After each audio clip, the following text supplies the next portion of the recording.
Welcome everyone. My name is Jacqueline Mack. I'm the creative strategist and creative director of Mississauga Arts Council. And this is Susan Dernan. She is the administration lead of Mississauga Arts Council. We would like to thank you for attending tonight's TD Cultural Lab webinar, Get Your Songs on the Radio with Demetrius, Nath, and Elyse Saunders, presented by Mississauga Arts Council. TD Cultural Lab is generously sponsored by TD Bank Group. The Mississauga Arts Council is dedicated to enabling the growth of the arts by creating opportunity and connection between artists and residents in Mississauga and beyond. Celebrating our milestone 40th anniversary this year, the Mississauga Arts Council is a registered charity dedicated to accelerating progress toward the attainment of our vision of Mississauga as a vibrant cultural community where arts and culture thrive. Our mission is to empower the arts economy by creating more opportunities and capacity, connecting artists to audiences and each other, and celebrating artists' achievements. We would like to acknowledge that the land on which we gather is part of the treaty lands and territory of the Mississaugas of the Credit and the traditional territory of the Anishinaabe, Huron-Wendat, Haudenosaunee, Ojibwe Chippewa, Métis, and most recently, the territory of the Mississaugas of the Credit First Nation, who are direct descendants of the Mississaugas of the Credit. A couple of quick reminders. Please turn your video off. Please keep your microphone muted. If you wish to make a comment or if you have a question, please use the comments section. We will be moderating the question and answer portion of tonight's webinar and ask that you use the chat feature to ask your question throughout the presentation. If you wish to change the view you are seeing, there is a button to the top right-hand corner with the viewing options. All right, let's get started. We are thrilled to present tonight's webinar, Get Your Songs on the Radio with Demetrius, Nath, and Elyse Saunders. It is our pleasure to introduce the presenters. Owner of Antiskeptic Entertainment, Demetrius Nath has led countless marketing and production campaigns for music, including Alexis on Fire, Arkells, Bush, Cancer Bats, City and Color, Dolly Parton, Feist, Melanie C., Paul Brandt, The Sheepdogs, Tokyo Police Club, The Used, and Under Oath. Film including Bon Jovi, Jeff Dunham, Twilight, UFC. Brands including the Junos, Simon & Schuster, Urban Behavior, Yogenfruz, and events including Boots and Hearts, Edgefest, Polaris Awards, Virgin Festival, Way Home. He is also the founder of the not-for-profit initiative Mississauga Music, curating and organizing Mississauga Music Awards and Mississauga Music Week, working alongside community partners such as the City of Mississauga, Living Arts Center, and Mississauga Arts Council. During his spare time, he is the singer-songwriter and frontman of the hard rock band Maybe May. Demetrius is joined by Elyse Saunders. Elyse Saunders has played over 350 shows with industry showcases like Canadian Country Music Week, Indie Week, and Canadian Music Week. Her 2017 single, Rise, went top 20 after Toronto's DJ Danny D released a dance remix of the song on 103.5. The single continues to build momentum today with an upcoming television placement at the 2020 Summer Olympics. Her summer single, Free, marked her successful re-entry to the Canadian radio market. It's received over 500,000 streams on Apple Music and over 100,000 views of the official music video. The music video won her Video of the Year with the Mississauga Music Awards and is up for nomination with CIMA. Her newest radio single, Wind Down, has set the stakes even higher as the top 100 pick with AmericanSongwriter.com and landed her a cover photo spot with Amazon Music. The radio single is steadily growing on Spotify with over 50,000 streams and over 9,000 monthly listeners, leading into what promises to be an engaging and impactful radio release. So we are so excited. This is such a treat and humbling experience. So take it away, Demetrius and Elyse. Hello, everybody, and thank you so much, Jacqueline and Susan, for hosting tonight.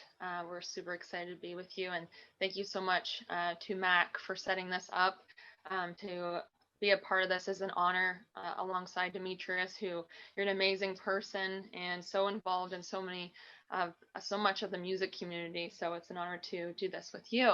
And Demetrius and I were talking about how we wanted to do this, and we believe that it would just be more comfortable to do this like a conversation and having a conversation with friends. So I'll be starting off by asking a few questions to open up different topics. But before we get into that, Demetrius, have you always lived in Mississauga, and where does your passion for music and being a part of a growing music community and creating these events come from? No, I've actually only lived in Mississauga for 11 years now, and in Canada for 18. Um, Honestly, I'm sure just like everybody else here, we've grown up with music and at some point, bought an instrument and, tried to sing or tried to play. And then I think for me, I tried to learn how to play the guitar at 14 to impress the girls, right? Like most of us here as well.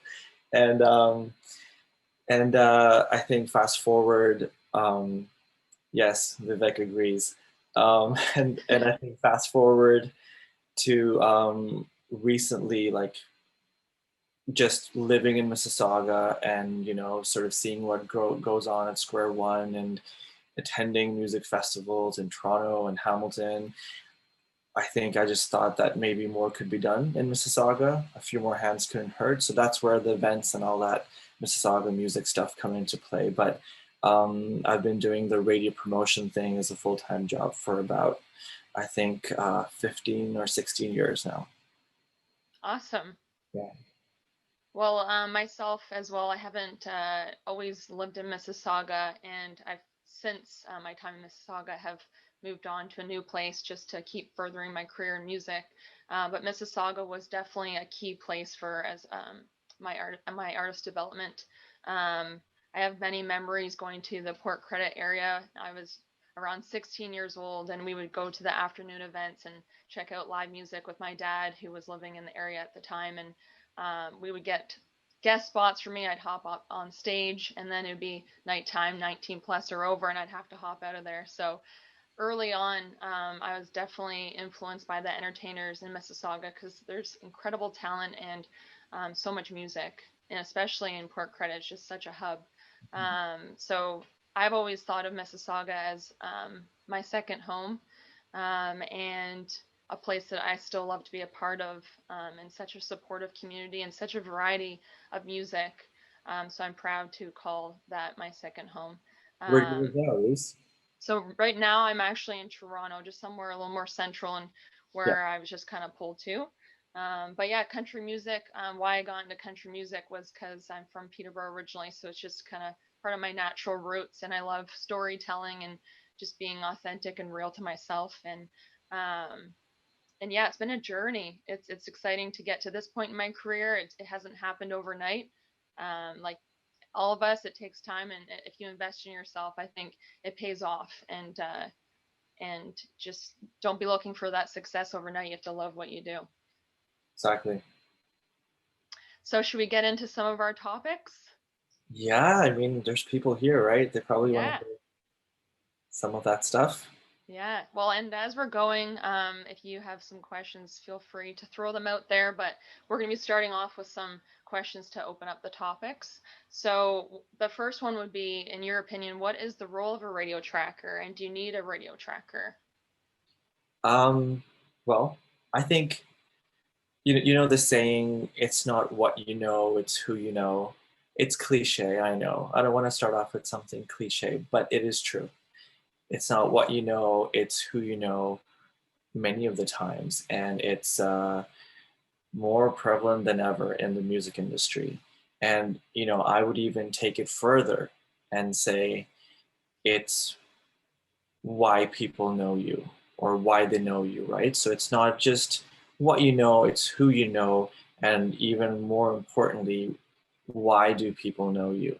So a radio tracker is just somebody that has built relationships with radio people over years and years. I know people's kids' names. I am friends with them on Facebook, on Instagram.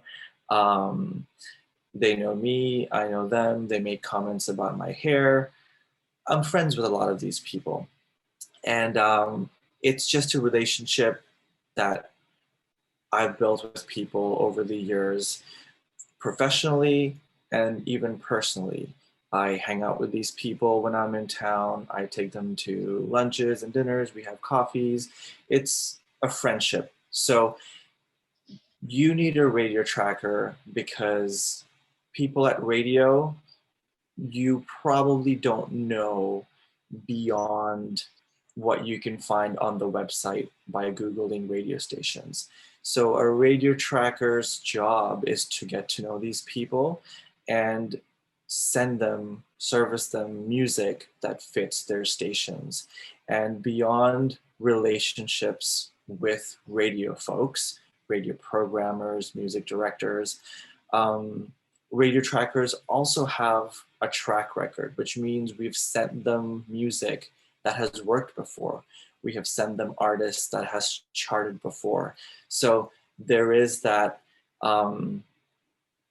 trust that radio stations, program directors, music directors have in us, where they go, okay, well, Demetrius isn't going to send me something that's not radio ready, that's not of quality. So that's kind of the role of a radio tracker and why you might need one. But I think you'd have to decide what your goals are. I think everybody's here in this, webinar because they're curious about how radio works and how they might hear their song on the radio or a bunch of radio stations across Canada. So, but maybe others don't have that goal. Maybe their goal is to get on the national charts. Maybe your goal is just to hear your song on your local station, right? So there's different levels to getting your song on the radio. So if you're going after your local station, or you're going on an Ontario tour and you have 6 Ontario tour dates, and you want to see if you can get into those radio stations and do the morning show or play live, if that's your goal and you have time on your hands, you can do that on your own. You can call up the radio station, you can find the email addresses for one station, for 6, for 10.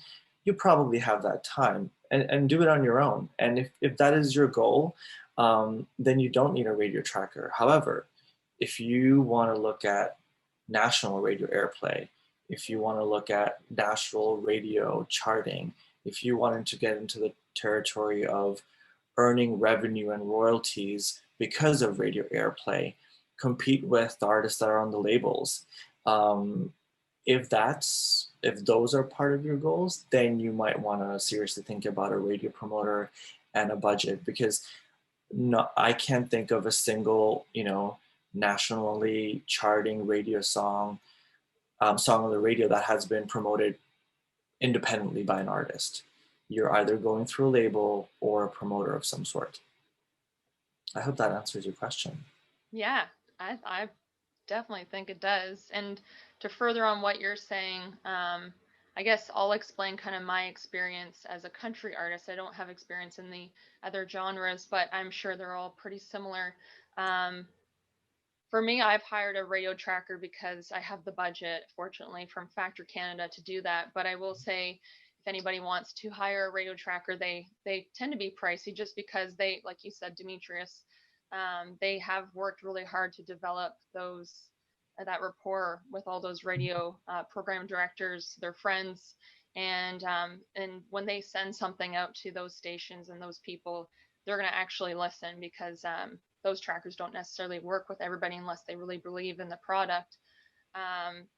So I think that's really important if you are wanting to get to that stage where you are putting music out to charting stations that potentially could go to Billboard or media-based charts. They're largely monitored, and there's more numbers to reach if you do get that spot. And they also do put the music out to secondary smaller market stations as well. But the difference with them is that the numbers are sent directly by the programmers rather than the charting stations, which are monitored all the time. So there's good and bad to both of those, but I think if you're able to send out to both, and if you start hitting it off with the secondary stations, that's going to make a big difference for those charting stations, if they see that people are loving it and they're interested. And there is also a difference between getting picked up as an ad, which means that you're getting regular rotation on a station, compared to a feature. A feature is normally they might do one or several spots for you, and it's more to test out what your music is like for their audience. And if they are doing that, that says a lot. And at the stage of my career, it makes sense for me, just because I guess the numbers now that I'm getting online in the online world, because if radio sees that there's a fan base, especially within your area, then they'll definitely take a listen. But like you were saying, it depends on your goals. You could focus on your community and build those relations with the stations in your community and really focus on that.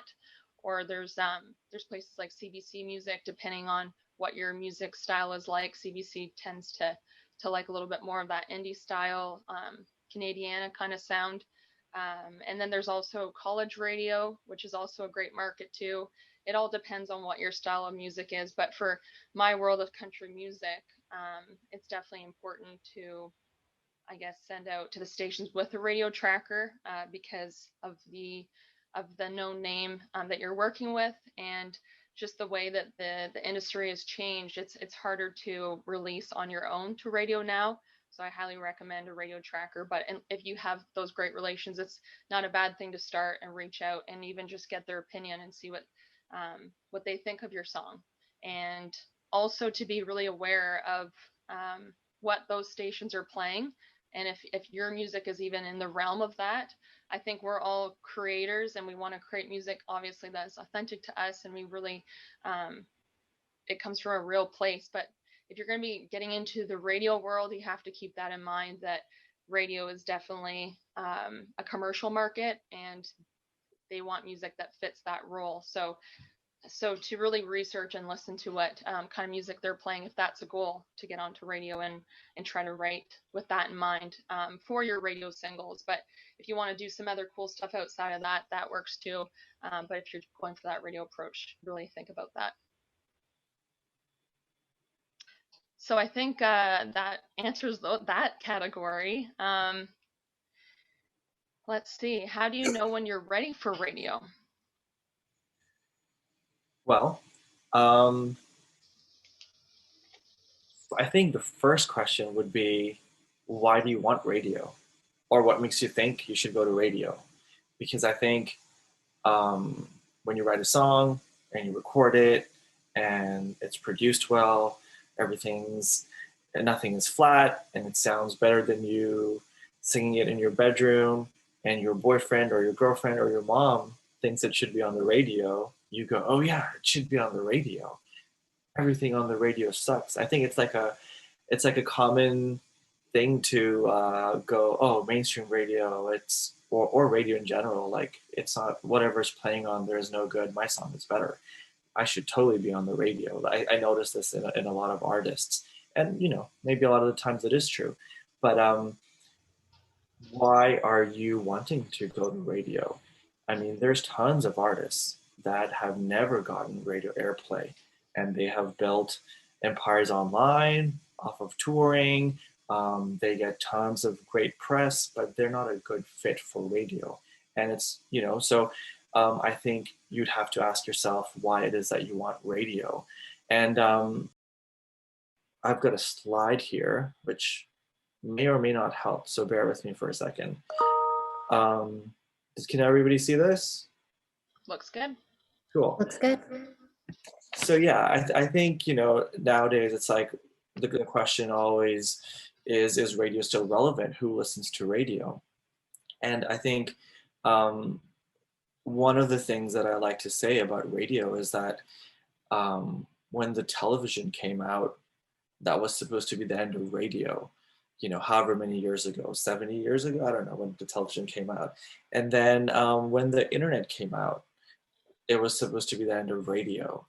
And then when satellite radio was supposed to, you know, be the next big thing, people were excited because they didn't have to listen to the annoying DJs and hosts and the advertisements anymore.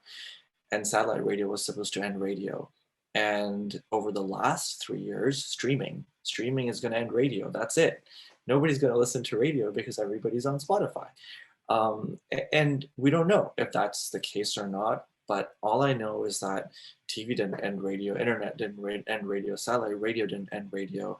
It's very much like how ATMs were supposed to replace bank tellers, but people ended up waiting for the bank tellers because they wanted that human interaction. So radio still exists when it was supposed to be irrelevant, you know, 50, 60 years ago, even 3 years ago, or even right now. So radio still exists, and big companies and corporations are still selling tons of ads on radio, and people are still listening to radio, which is probably, I mean, most of us probably know this, and that's why we're here.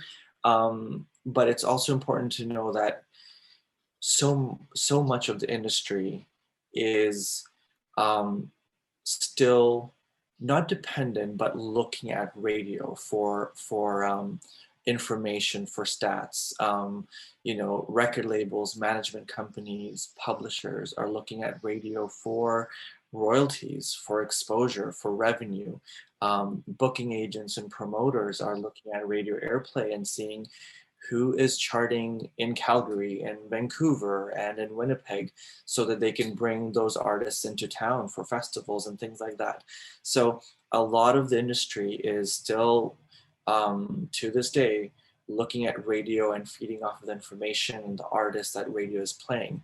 But I guess to further that, how do you know, another way that you would know if you're ready for radio is you'd have to do the research when it comes to what's out there. Another thing I see artists do is that they have a really good song and it's catchy and it does really well live and people are singing it back, and they go, well, you know, the next logical step is for this to be on radio. And you know, they've got like 10,000 Spotify streams, or, you know, 50,000 or whatever it is. But in reality, they haven't heard or tuned into a radio station in the last 20 years or in the last 10 years. So they actually don't know what radio stations exist, what the formats are, who's getting played on radio. You know, you were just talking about this previously, Elyse. They haven't listened to radio, so they need to listen to radio. And there's a slide, and I know the pictures of these superstars are maybe discouraging, but they could be inspirational. Radio formats, you know, off the top of my head, there are these radio formats that exist in Canada, and all of them play different kind of music. And the best way for you to figure out if you're ready for radio is first to look at alternative radio, active radio, classic rock, AC, or adult contemporary, and go down this list and go, okay, do I fit in any one of these categories, in any one of these formats? What else is top 40 radio playing that I could compare myself with, compare my song with? And you'd also have to go, it's not just the song, right? You would not only have to listen to the radio station and see what artists they're playing and look at your competition, but in addition to what your song sounds like, can you also compare yourself to the artists that are being played in these formats? Can you legitimately say they're your competition? For example, Elyse, you are getting airplay on country radio, and you know, I know you're going to show us some of your content later, but if anybody in this, you know, in this webinar went and looked at other artists on country radio, and then they played your song and your video and looked at your numbers and looked at the press you're getting, they could, you know, you could say, oh yeah, it's kind of like the same playing field. And I think you'd have to go back to you as an artist, as a songwriter, and go, where my social media numbers are at? Where are my streaming numbers at?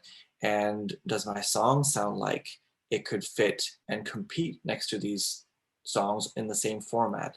So I think you'd have to do that research on your own and not just go off of, this is a really good catchy song. Because I think everybody kind of thinks that their songs are really good, catchy, well-written songs. I do too, but I don't think my songs belong on the radio, because I go, oh, where would I fit? I fit here, here, and here. Let me listen and do some research and go, what else is this station playing, these stations playing? What's charting in this format? Let's look at their Instagram. Let's look at their touring schedule. Maybe I can't be considered competition. So that would be, in my advice, a good place to start, to figure out if you're ready for radio. All great points. I love your slide too. Yeah, and how do you know when you're ready for radio? I think you said it best, all of your different points. And something I guess I want to further talk about is, you had mentioned Sirius XM on their satellite radio, which is a great place for artists that you might not necessarily go to major radio, but there is room for artists on satellite radio. And the great thing about that is that they also pay really well, which is good to know, because in this business we need to make funds back to be able to invest it back into the business. So I highly recommend you check out a website like Sound Exchange. There are many others that do the same thing, but they will collect on your behalf, and you'd be amazed on how much money as an independent artist you can make, that will just further your career, the more that you invest in your business. So I think that's important as well. And to find the right producers as well, that are going to find the right sound for your music too, because you can have the bare bones of a song, and lyrically and melodically it could be great, but the producer's also going to really sell it. So really do your research into producers, and find the right one that you want to align with and understands your vision. I work with great producers right now that I really believe in, and I knew that if I gave them my music, it would end up kind of within the realm of what I wanted, and also their target as well, to make it radio friendly, but also to make it unique to the artist, which I think there's a fine balance of that. So to further on that topic, in your opinion, what do you need to do in order to get a song radio ready? Yeah, so I think for me, and I'm going to show you guys another really clever slide that I have put together. I think the first step to approaching what do you have to do to get a song radio ready is to think about what fits radio.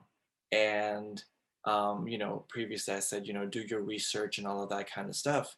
But if you look at it bare bones, it's very much like A&R for a label.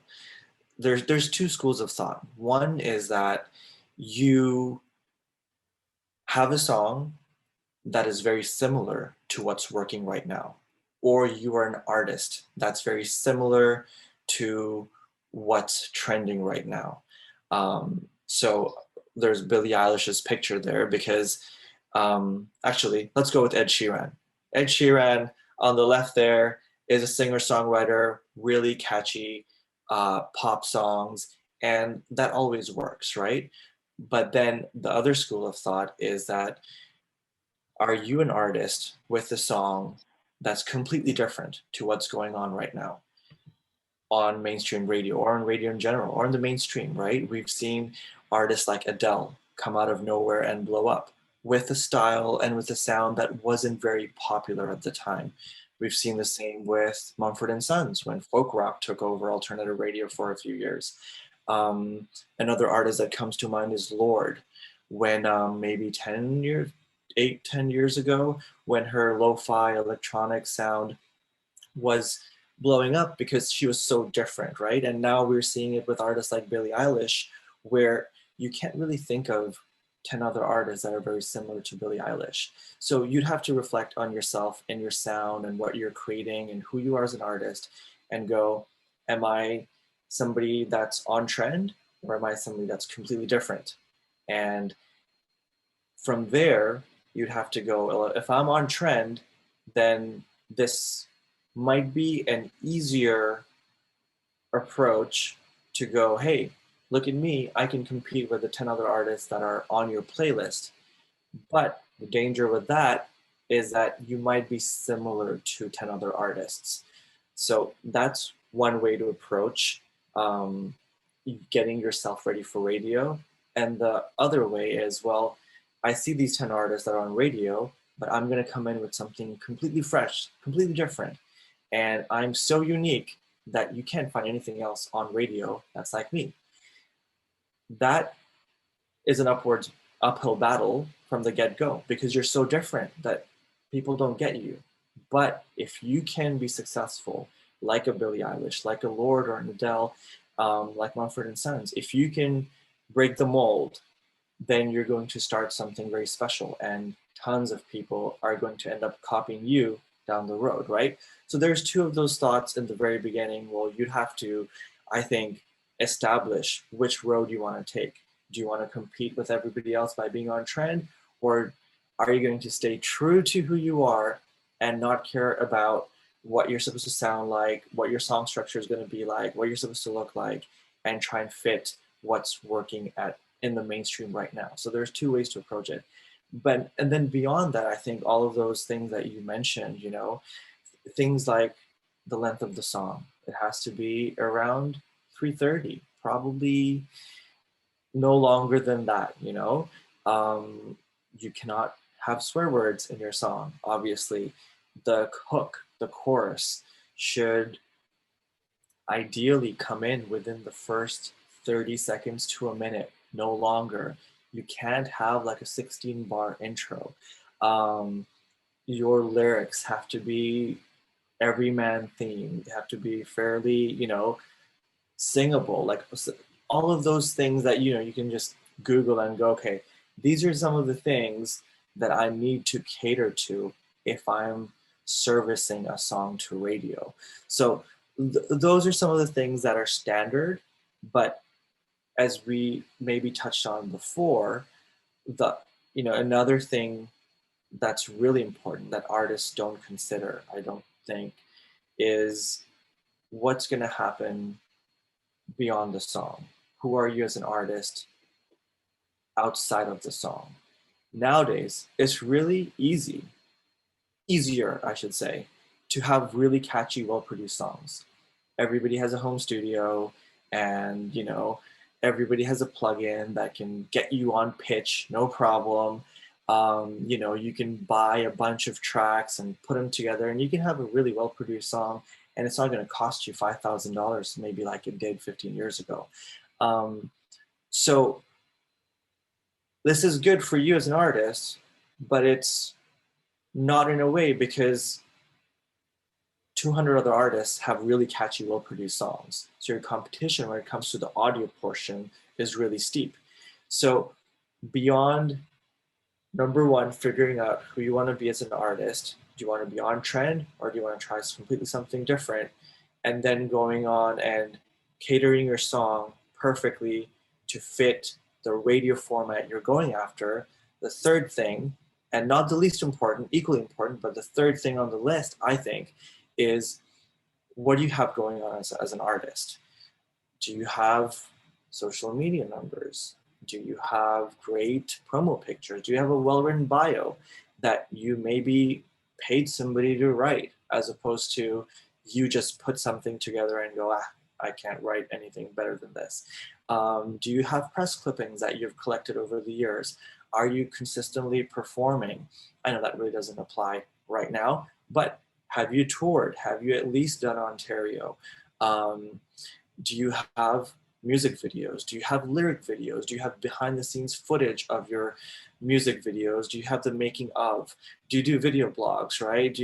So all of these things put together make you, at this day and age, a well-rounded artist. And if you look at anybody, whether independent or a major label, that's being played on mainstream radio. Now, whether it be mainstream, whether it be campus, whether it be satellite, CBC, all of them have these things because they are serious artists. They just don't have a catchy song, send it to radio, and hope it's going to get played based on the merit of the song alone. So, yes, your song should be radio ready, but your vision should be radio ready as well, and so should your artist brand as a whole. Now, some of us are maybe further along in our artist branding and career than others, so don't let this discourage you and go, oh, well, I have to dress like Billie Eilish or sing like Ed Sheeran to get on the radio. That's not what I'm saying. What I'm saying is that the more of these things you have at your disposal, the better chance you'll have of getting people's attention at radio. I have represented artists that have had Grammy nominations with millions of followers that didn't get on the radio. And then I've had artists on their debut single, 500 likes on their Facebook page, get on the radio and get on the charts. So there is no, formula where it's like, well, I got to get these pictures, I got to get this many likes and this many streams, and then radio is going to play me. No, that's not really how it works. But you should be preparing as much as you can. So when you end up going to radio, not only does your song sound the part, but you look the part, and your artist career speaks for itself. So that's what you'd have to do to be ready for radio, in my opinion. Yeah, all really great points. And I do think it is really important to have that streamline of connection between, like you say, brand, photos, sound, story, all of those things. And if you want to, I guess, be taken seriously, to try and work with people that are going to help you up your level as an artist, makes a big difference. And I do think it's important to find your own sound that's authentic to you, and while keeping in radio in mind, if that's something you want to do, the commercial market. But somebody like Lorde, at the time, she broke through because of her online world and how many people were responding to what she was doing. So I think especially right now during these times, the best thing that an artist could do is spend time upping all of their content, but also to release music and put it out there, because I think people are craving music right now. And if there is something slightly different that they grab onto, and you get a lot of success online, I think that's going to start attracting the right people that could be a part of your team, which are going to help represent you to people like radio, or like you say, like agents, or anybody that's going to help your career. And something I was going to mention earlier as well, that about getting your song on radio, I do think it's important as well to think about it as a business. And if you're going to release to radio, what is the return going to give you back? You don't want to just throw it out there and it just hits a wall, and then you put out all that money and there's been no return. So really figure out where that return is, that you're looking for. So yeah. Sorry, I was going to interject here. I think a lot of artists, the labels know this, songwriters know this, publishers know this, but a lot of artists don't really know how lucrative radio can be if you get on. And Elyse, you have had a taste, I'm sure, because I see the ads you've gotten. Yeah. But just so like everybody kind of is aware, say you own all your songwriting, you wrote your song and you own 100% of the publishing. One spin on mainstream radio kind of works out to like $1, roughly, give or take, would you say? Yeah. $1, which is more than any streaming service ever. Now, if you think that's exciting, one spin on CBC radio, so like, Radio 1 or radio, CBC Music is anywhere, and this is across Canada, obviously, is anywhere from $15 to $35 on CBC Radio. That's just one spin. So, and then you mentioned satellite radio, which is something like a Sirius XM, which is North America wide, and you collect royalties from Canada and the US as well. And you're looking at around $50 per spin. So if you guys do the math, that is, I don't know anywhere else where you can get that kind of royalties at this day and age, right? So imagine somebody like I don't know, like a Drake, who's getting like thousands of spins per week on CBC, on mainstream radio, on satellite radio. Multiply that for Canada, and then multiply that for the world. It really adds up. And you're not Drake, I'm not Drake, but imagine what 100 spins on CBC, or 100 or 300 spins on satellite radio can get you if you own your publishing. And even if you are split 2 or 3 ways, songwriting credits, even then it's significant. So this is why labels and publishers and managers and artists still chase radio to this day. Sorry.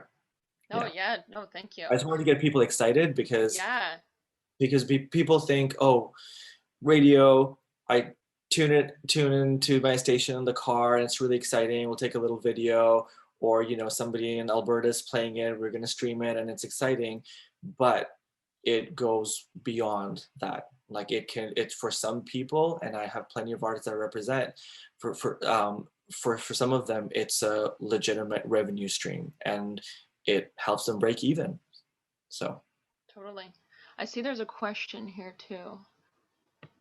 Oh, I just missed it. Do radio trackers for commercial radio differ from satellite radio?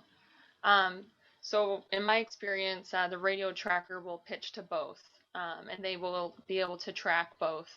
And you can chart on satellite radio as well, just based on your spins. But yeah, they will do both. Oh, we have more questions above too. Yeah, but I think we're gonna get to them at the end or something. Yeah, we'll get to those after. Yeah. And Demetrius, you came up with a great idea to make this a little more interactive. Since we're on this topic of getting a song ready for radio, you were saying I should play my current single. So I think it'd be fun to share maybe a verse and chorus with you guys on my acoustic guitar, just to show you what the bare bones of the starting of a song is, and then the level of where you can take it. So this one is called Wind Down, and you can find the music video online. It's also at radio right now as well. And we wrote this one a couple of years ago, but I didn't want to release it right away because I did want to make sure I got everything in line before I just threw it out there, and really put thought into the campaign and had the right team involved so I could get the right sound. And it's exciting that we're here now, finally, that I can reveal it. And the message of it, I think, really applies right now, in that I think it's important to slow down and to shut off the noise and all the news that's going on right now, and to find that time just to really be in the moment and celebrate those times with your loved one and really honor those times. I mean, I'm saying that, it's also a reminder to myself. I need those reminders all the time because I'm a bit of a workaholic, so it's good to stop and slow down sometimes. So this is Wind Down.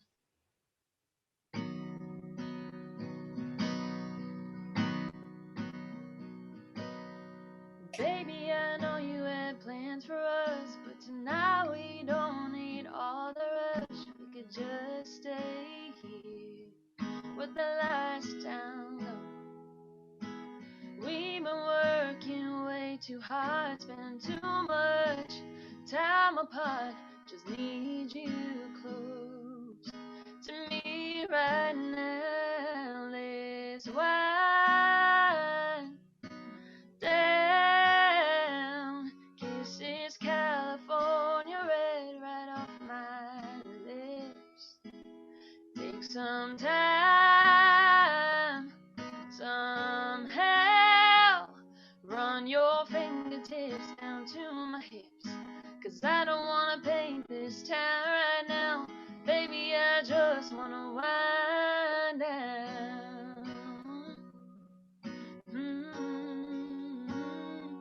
right, so that's the acoustic part of it. And then I will show you the music video. And also, Susan, you were asking me the other day what the car in the video is. It's a 1962 Fairlane, beautiful car. So I'm going to just put it onto share screen with you guys.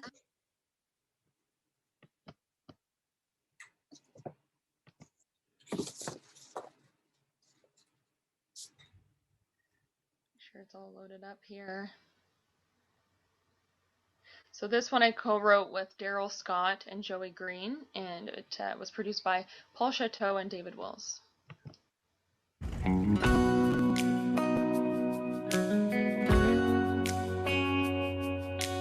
Baby, I know you had plans for us, but tonight we don't need all the rush. We could just stay here with the lights down low. We've been working way too hard, spending too much time apart. Just need you close to me right now. Let's wind down, kiss this California red right off my lips. Take some time, somehow. Run your fingertips down to my hips, 'cause I don't wanna paint this town right now. Baby, I just wanna wind down.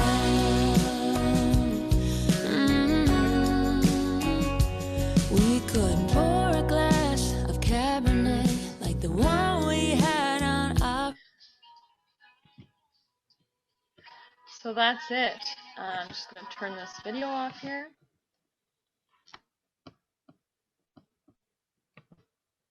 Yeah, so that's my my wind down song, just to show you guys something that you can do from the bare bones and make it to a full production. And yeah, this one I did get funding for Factor Canada, but you can make videos for a relatively good price if you're willing to put the work in to do all the logistics yourself. So it was a lot of fun to make, and I think it is really important to create this video content when you are going to radio, because they do look for that stuff and they do want to see streaming numbers, and the more you can give them as a package leading up is going to make a big difference. And thank you everybody for your comments there. So I think that will now lead into our next question here. How do you make a radio campaign successful? How do you make a radio campaign successful? First thing I would say is content, which is kind of what we were talking about. You have your vision as an artist, you have the perfect song, that's your radio single, and beyond that, you need as much content as you can get your hands on. This is because what a radio promoter or your promotions department or your label or your manager, what we're doing is we're talking to our friends at radio and trying to convince them to listen to your song and play your song. That's it. It's not rocket science. It's, imagine you have that family friend or that friend in school that you're trying to show a song to, okay? And some of them will sit down and listen to it right away. Some of them, you have to show them a YouTube link. Some of them you have to convince to check it out. Some of them you have to go, oh, you know, I grew up listening to this band and here's why they're so important to me. Or some of them you gotta go, oh, this artist played with this artist. Some of them you have to show a picture. Some of them you have to send them, text them the YouTube link, right? People digest music in different ways. So radio people are people too, and they're no different, right? Some of them will sit down and check out your song right away. Some of them you won't hear until 2 months later. It's like that friend that is just too busy and doesn't care about your music, wants to support you, but is not really a big fan. They'll take their sweet time, right?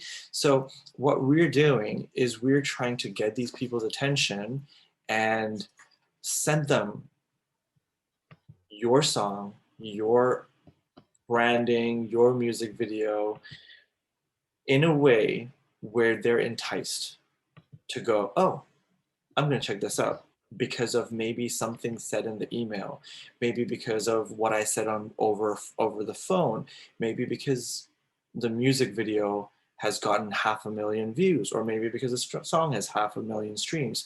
So we're just trying to approach it in a creative way where we're sending radio people the right information at the right time in order to tell them that this song and this artist should be priority over all the other artists that they're currently listening to and considering for airplay at their station. So it's a bit of a process, and I mean, I would outline it in these 4 simple steps. The first thing is the setup. Get all your information together.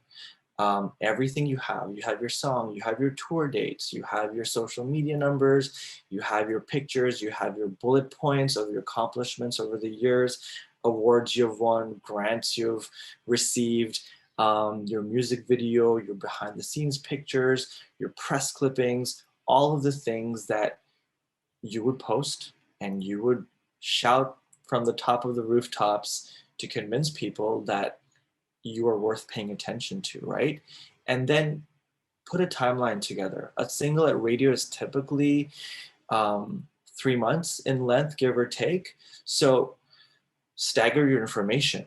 Don't send everything at the same time, because you want to tease these people and give them just a little bit of, on a weekly basis so that they're interested in you. If you send them a 2,000 word bio, attach 3 pictures, send them the link to behind the scenes of the video, and then the video, and then all your bullet points, nobody's going to pay attention to you unless you're Lady Gaga or Katy Perry or the Foo Fighters or, one of those well-established artists. Then they're going to play your song anyway. But if you're a brand new artist, don't send them this huge cluttered email or leave them this long voicemail telling them how wonderful you are and how you grew up singing at church. They don't care. They want the important, relevant pieces of information that's going to turn their heads. So that's why I have get attention as a second point here, the second step here, which is the hook you would use to get people's attention. Now that could be something like, this is how many streams I've gotten, or my song was produced by this producer who also produced, or this person is featured on my song. Anything that you can think of is your strongest boast about your artist career, or about you, or about this single, or about this song, maybe who directed the video, because that will probably get somebody's attention off the top. And once you have their attention, then you can ask them to review and listen to the song. Don't ask them when they're going to play it. Don't ask them to play it straight up, because remember, music directors, program directors at radio, they have hundreds of songs to listen to, hundreds of hopefuls that send them songs, send them MP3s, waves. Not just the artists. There's the major labels, okay, which is priority number 1 because they're representing the international superstars. Then there's the independent labels like E1 or Dine Alone or RGK. These guys are representing artists that are quite successful, but not international superstars yet. Then you have like independent promoters that are radio trackers that are sending radio people artists that have a lot of accomplishments, great songs, but aren't signed to maybe one of the bigger labels yet. And then you have all the independent artists that these radio people have never heard the names of. And then you have their moms and dads emailing people and telling radio stations to play our song, play my son's song because my son is the next best thing. Radio people are inundated with random emails about songs and artists that are the next best thing. So you want to stand out and you want to approach it in a professional way where you're sending them impactful, relevant information that's applicable to radio. A few examples I can think of is early in the Arkells' career, they were doing a Canada tour, and after every date, they were sending me information about what city they played in the night before, how much they sold in merch, how many people came to that show, and a picture from that show. And the next morning, I would send that music director from that town that information. So it's like, oh yeah, you haven't really played the Arkells before, but they just played Peterborough in front of 300 people, sold $2,000 in merch, and these are probably either people that are listening to your station right now, or would probably listen to your station if you played the Arkells. So that's relevant information that the music director can use, not who you're inspired by growing up. That doesn't really make a difference for them. I represented a country artist called Jason Aldean really early in his career, and he didn't have a Canadian tour. He was never in Canada at that time, and nobody in Canada knew about it. But the relevant information that I was sending Canadian radio was his American charting numbers, because he was becoming very popular in the US. And anything America does, Canada usually follows. So that's why American charting numbers at radio was relevant to Canadian radio programmers, because Canada doesn't want to miss out on something that's working in the US. You know, and then there's tons of other examples. Like I represented Melanie C. I'm sure most of you hopefully know the Spice Girls, and Melanie C has her, you know, like all of them have their solo careers. And we were sending radio information about the Spice Girls World Tour and how they were coming to Toronto as the last stop and all of those things, which drummed up publicity for Melanie C, because she didn't have any of those things, any one of those things to that level on her own. But the point was, we would tell radio that if you played Melanie C, you could be tapping into the audience that the Spice Girls have built over decades. So it has to be relevant, impactful, important information that you stagger over time, that you give to radio people over time, not at once. You send them the picture and a snippet of the bio, week one. The week after, you got to build it. You give them, I don't know, access to the song and behind the scenes about recording of the song. And then you send them the teaser video, week 3, week 4, you send them the music video. And then week 5, you tell them about all the stations that are playing the song right now and why they should play it, otherwise they're going to miss out, right? You build your story over time, and that this is why you kind of need a lot of content. This is why you just can't jump into getting airplay on radio based on a good song you have. Because then what you're going to do is you're going to attach your song and your bio and your picture every week, and you're going to ask radio people if they heard your song and if they read your bio every week, and nobody's going to get excited about that, right? Like, you need to take them through a journey. You need to convince them that you're worth paying attention to and that you're getting traction elsewhere, so that radio goes, oh, this artist is doing all of this stuff, that we should be paying attention to them, or they're doing so much elsewhere in the online world, in the live world, that we need to get on board as well, which is what most radio artists are doing.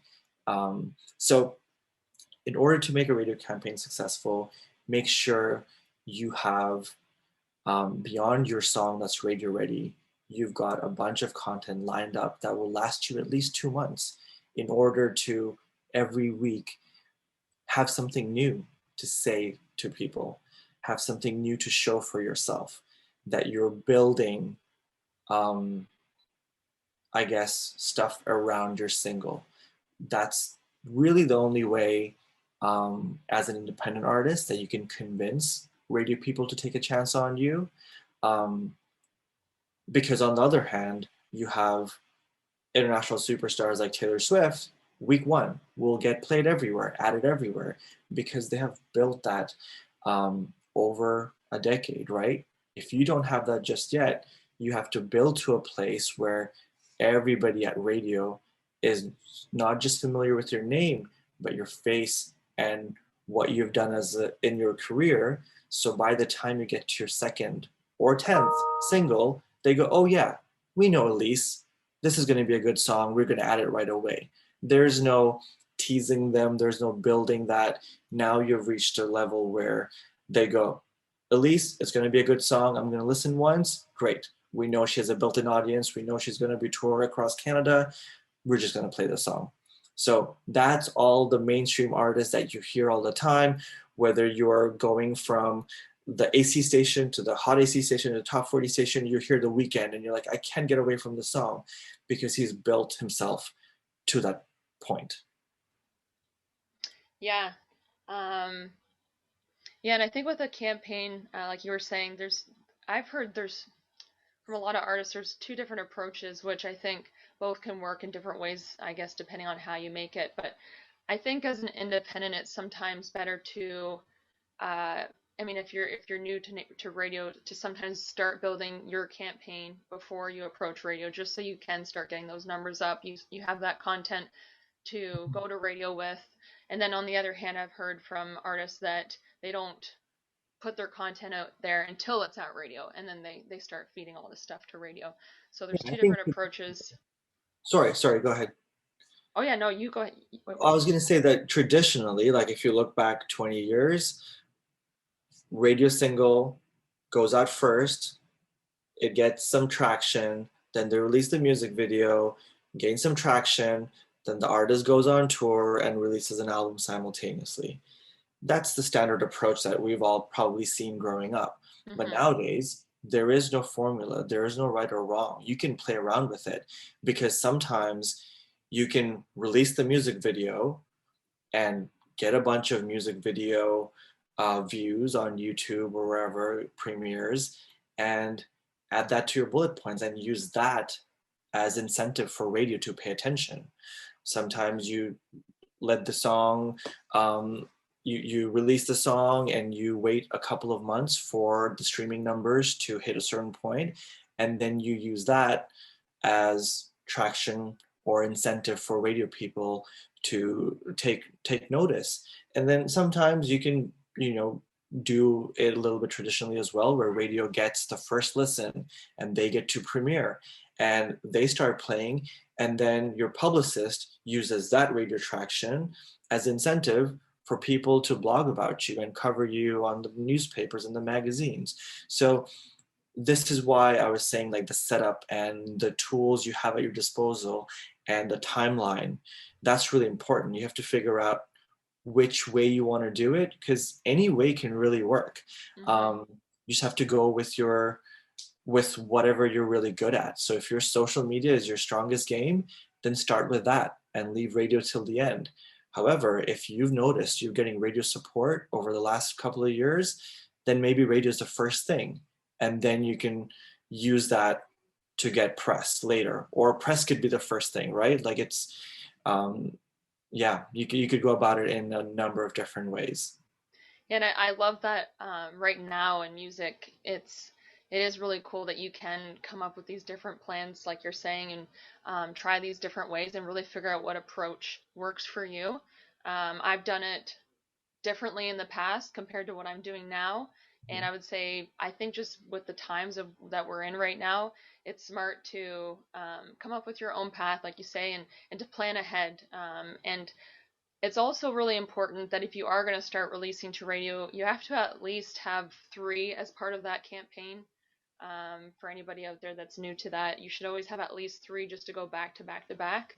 But I think in the market right now, it's important just to keep putting content out there more than ever. But that's also been a rule that I've kind of grown up in the industry, is that you always have your 3 songs, and usually you either give them your best song right out the gate to really grab their attention, or you put your 3rd song as your best song. But really, they should all be your best song. And it's just really building that campaign around it to suit what it is and what it can bring to the market. And I do see that we have a bunch of questions here, so I'm assuming, Jacqueline, that's what you were you were getting on to. Yeah, we have a lot of great questions actually to follow up on the We different. do. We have a lot of great questions, and 8:30 is approaching soon, so let's dive right into it. We have Sheila. Question is, let's keep it short and sweet. How do I find a tracker for commercial radio? I'll let you go.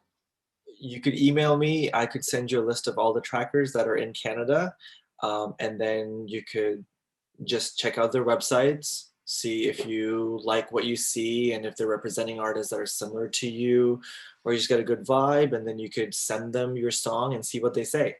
Obviously, you know, shop around, because sometimes people sell you the dream, right? It's like, oh yeah, we'll get your song on the radio. Here's an invoice. So shop around and see what most people are saying and how they're responding to your song and you as an artist and what you should be doing, from the radio perspective, I should say.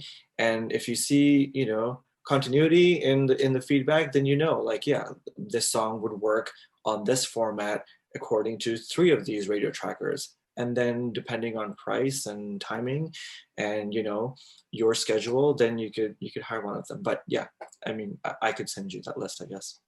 Yeah, and And I think it's important to do your research and ask around if there's a list of artists they've worked with, even reach out to a couple of them and see what their experience has been like. Artists will sometimes stick to one tracker if they've really nailed that relationship and really nailed in their campaigns and their path. They stick to that one tracker, but you will see it where other artists will try different ones out too. So see what their experience has been like. I think that's important before you invest your money. And in my experience, you do get better results with people that usually are a little more expensive, but not always the case. So do your research. wonderful. Vivek asked, Elyse, you mentioned Factor. Did you have to get previous grants before being eligible to get grants for radio tracking, or can you apply right away? So the one that I have is a full package. So I got selected as a juried sound recording grant for the whole album. And then once you get the album, then you can apply for their subcomponents, and radio tracking as part of that. You can do radio advertising through that, marketing campaigns. So yeah, you have to get the initial one first. And art, sorry. I'm in. Vivek, you could apply for the marketing and promotions one, I believe, the $20,000 one, which is kind of like a standalone. I don't think they have any other components, if I'm not mistaken. But in that 20,000, you could factor in radio promotion or a tracker as a part of your budget. But at least the one you're talking about is the one that's after that, right? The bigger one. Yeah, in my experience, I mean, I'm sure there's different ways you can go about it, but we applied for the grant to cover off recording costs, and I think if they approve you for the initial one, which is for recording, that's when you can get into these other components that have this large sum that you can add to the package. It's just that they want to see, I guess, a successful layout of your package first. Yeah. So Vivek, if you have recordings that wasn't factor funded, there's like a marketing and promotion grant you can apply for that is non-factor funded. So I guess Factor paid for Elyse's album, and then they're going to pay for all the marketing and promotion around it to support what they paid for. Exactly. However, you as an artist, if you already have your music, you can just apply for a grant that lets you market and promote it, if I'm not mistaken. I think you're right about that. I hope that helped. Arvin asked, would you consider satellite radio still radio? Well, yes. I mean, they have tons of paid subscribers and they pay the best royalties out there. Cars come with satellite radio now. All new cars usually come with 3 months of free Sirius XM, and then most people stay on. Like I mean, what is it, like $20-$30 a month? So it is an expense, but people pay it, and that's why satellite radio royalties are so good because it's a subscription-based platform, right? So, one important thing to understand, I guess, is that even though you might not listen to a particular format of radio, it still exists because people are, right? So I don't listen to campus radio, but there's like in my database, there's like 90 campus stations that I could get radio airplay on, right? I don't listen to community radio, but across Canada, there's probably a similar number, if not more. So same thing with satellite radio. Like there's like digital TV radio, guys. Like people pay for cable, and then you can go and listen to radio on cable. Stingray is Yeah, one of them. Yeah. right. For some people, that's ludicrous. It's like, okay, first of all, I don't listen to radio. Second of all, who has cable anymore? And even though some of us might not, there's people listening to radio on cable television. So if that doesn't answer your question, and you can make money off of it, right? So yeah, I would absolutely consider satellite radio still.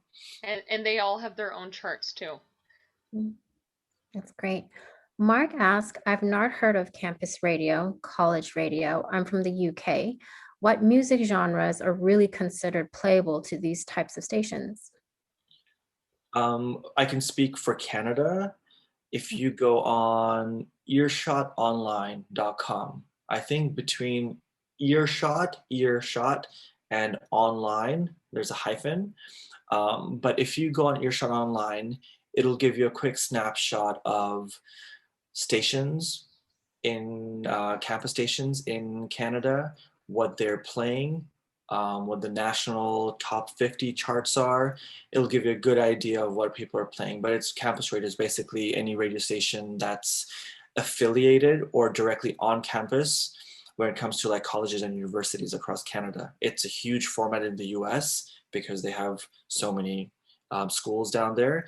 But they are very much anti-mainstream radio. Like you won't really hear Katy Perry on campus radio because Katy Perry is mainstream, right? Whereas campus radio is radio programmed by young, hip, cool university and college students who don't want to be told what they're going to play. So they listen to new music, experimental music. You'll have shows that are jazz to heavy metal to spoken word, right? So it's everything and in between on campus radio. But it also means that if you're a very niche artist, you could probably find a bunch of shows across Canada on campus radio that will gladly play your music because it's electronic or hip hop or whatever it is that might not really have a place on mainstream radio. Hmm. Yep. Nessa asks, in terms of hiring a radio promoter, where do you look and how do you know if they're a good match for you? I would default to my first answer where if you guys want, like usually honestly, it's all like you don't see an ad for radio promoters, you don't see Facebook ads or you don't see a magazine. It's like it's all word of mouth. It's very much like an industry kind of thing. There's probably 20 of us in Canada that do radio promotions independently that have been around for more than a decade. So it's not like there's a lot of us. So that's probably why you don't know of radio promoters or trackers. You can, first of all, you can ask other friends, artist friends that you see get on the radio. So like, Elyse is on the radio, and if you ask her, she will give you contacts of, I guess, radio promoters she's used in the past and who she has had good, results with or success with or like working with. But also I could send you a list of everybody I know, and then you could do the research. Everybody has a website, everybody has socials, right? And then you could reach out to them personally, you could have conversations, shop around, and you'll probably find a good fit based on your budget. Yeah, and I think it's important whenever we do open back up again, just to be attending those industry events too, so that you're rubbing shoulders with people and you're making those organic relationships with other artists and trackers and other people in your industry. I think that's important too. Canadian Music Week or Indie Week, usually has some panel that caters to, radio promotions and all that stuff. And they're doing all of the stuff online as well. So usually you'll find somebody that does radio promotion, or just like you'll find publicists, right? It's kind of like the same thing, or music video directors. Who are the good ones, just look at the credits or ask the artist who directed their video. I've got a lot of questions, but I'm trying to find ones that are in the same veins. Let's see.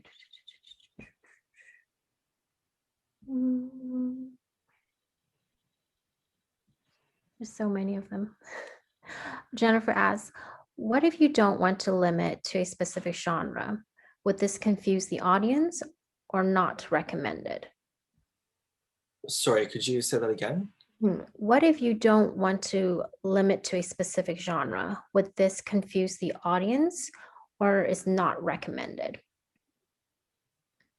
Well, if you, so I think artists that are established very well in their own genre can then go try something different and venture out. At least from an industry, marketing, branding point of view. It's really tough to stand out and make your own, build your own audience as a country artist, or as a pop artist, or as a rock band. There's so much competition. So everything you do, all the ads you run, all the people you target, the way you dress, the pictures you take, the bio you write, the way your hair looks, the tattoos you don't get, all of those things, and the producers that you work with, the songs that you write, who directs your music video, what the story of the music video, all of those things are trying to target a specific demographic. So when you do that, you're hoping to capture at least 1,000 people that will become, your fans. And so in order to cast that net, you have to be very intentional about everything you're doing. This is just from a marketing and branding perspective, right? Like any product or any record label will tell you that, like, you're going after a specific group of people, figure out what they like, where they shop, what their lifestyle is, and you're going after them. So as an artist, when you spend time and resources going after a group of people, and it's maybe successful, maybe not, whatever, and then the next day you decide, well, I'm going to release a pop version of this, or I'm going to release an EDM remix, then you're going after a completely different audience. So for you to do all of those things and targeting directed towards a completely different group of people, it's really difficult. It takes a lot of money. So in my opinion, do the one thing really well. And then if you find success in that, then you can try and cross over, like Taylor Swift did. She was a country artist first, and then she slowly transitioned to pop, and now she's a pop artist. But we can probably think of some artists that have tried different things and then went, oh no, that was just an experiment, and then come back to what they were actually good at. So if you have the time and money and resources, then go for it, right? I would like to do that too, like try a little bit of everything. But I think it's tough enough to make your audience in the one genre and in the one format to go and try different things. Maybe it's more like a songwriter thing. Maybe you have a pop song, maybe you have a country song, maybe you write really good rock songs as well. Try and get a publishing deal, write for different artists and let them carry the songs through their marketing and branding. That maybe the question is from a songwriter, I don't know. Yeah, I think that's a good point. As a songwriter, that's where, as creatives, we can get into those other markets. It makes it more fun that way. And also, I was gonna say, Taylor Swift and Sam Hunt from the country music world are good examples of they're in the country music world, but they did get some songs that were a little bit more on the pop side done, so they could release to pop radio.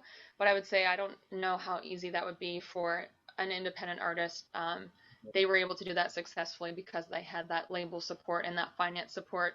And and just to follow up on that with my remix with DJ Danny D, that was something I never even expected as a country artist, and something I wasn't really planning for. It happened pretty organically because our song was targeted for equestrian Olympian Jessica Phoenix, and there was a whole big story and campaign around that, separate to me, I would say, as a country artist, although it was part of my journey.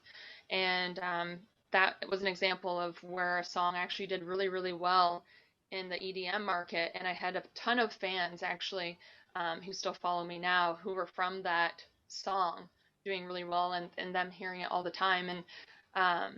And it's actually influenced the kind of music I'm making in country music now. Like if you listen to my song Free, it definitely has some of those influences of a drop chorus where you would hear that in an EDM song. So I would say, yeah, like you said, Demetrius, I don't know how recommended it would be to do those things because it can get pricey. And I do think that people really love to follow a journey and they want to know who you are as an artist. And it can get confusing if you start flip-flopping. Thank you. I'd like to remind everyone to look up Demetrius, Nath, and Elyse Saunders on Google and follow them on Instagram. That way you can DM them because we are running out of time and we can't go through all the questions, unfortunately. So I want to take this time and say thank you so much to Demetrius and Elyse. It was so insightful, very thoughtful. This has been a fantastic discussion, and I would like to thank you for sharing your considerable knowledge and experiences with us. Also, a huge thank you to everyone who's joined us tonight in this webinar. Keep an eye on your email inbox because this is a recorded webinar and we will be sending you links. And if you are impatient like myself and you want answers, find Demetrius and Elyse Saunders, follow them on Instagram, DM them. And if you have lots of questions, email us as well. Mississauga Arts Council will be sending you copies of the presentation and information and resources next week. So don't fret. And if you want to join us for our next webinar, unfortunately, it's sold out. That's on Thursday. We have a session on grant writing, but do not fret. We do have more. Our next one that tickets are available for is on Thursday, February 25th at 7 p.m. It's with Michael Amaral from Krusty Media and Arlene, who's a singer-songwriter and a Marty Award winner. And they'll be talking about navigating the music world and all of the non-musical skills you need to do that well. You can find tickets on Eventbrite, or you can find out more on the Mississauga Arts Council website. So be sure to join us for that. Thank you so much, everyone, for joining us, and I hope you enjoy the rest of your evening. Thank you. Thank you, everybody, and thank you, Jacqueline, Susan, Demetrius, and Mississauga Arts Council for having me a part, and everybody who joined us, and also everything we mentioned. It feels like there's a lot of information there, but I highly recommend you do invest in yourself, and if you're willing to put in the work and you have that drive, I'm somebody that it's taking me, an enormous amount of time to get to this point, but it does take time to develop and be really good at what you do, and to not get overwhelmed by it. If you love what you do, then it will fall into place. It's so true. So true. Thank you so much, everyone. Bye, everybody.